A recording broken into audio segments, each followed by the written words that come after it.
What gets me excited is the unknown.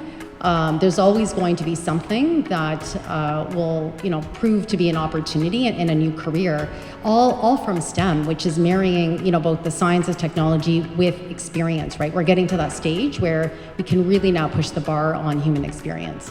You kind of forget that there still is a segment of the population who needs support, who want to see that there's a path forward, because you can just get buried in your day-to-day and you're just kind of plowing through it. But I think doing more of these kinds of events and really connecting with women and women in STEM specifically, because there is a ways to go and we need to continue to support that.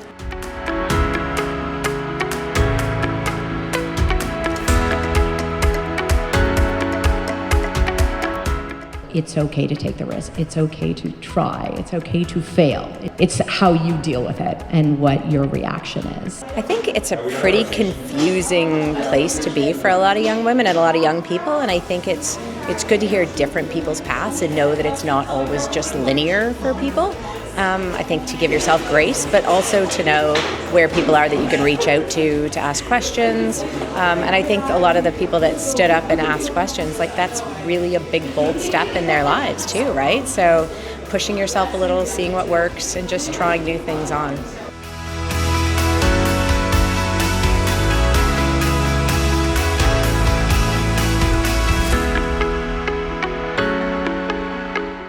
Be who you are and celebrate your uniqueness, and that's what's going to be successful for you.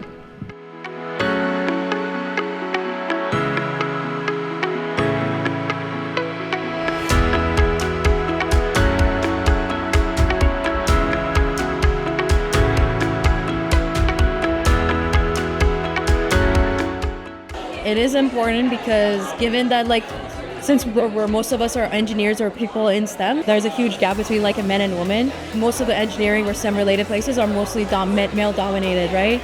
So it's important to have a event that is more about female empowerment and stuff, because it is important to lead the future generation, to know that they have a spot in the STEM community. I hope that these young women walk away from this event inspired by the panelists that we had up here, because I certainly was, and I think that a common theme you heard from all of them is they just kept pushing forward and they didn't allow barriers or roadblocks to get in their way.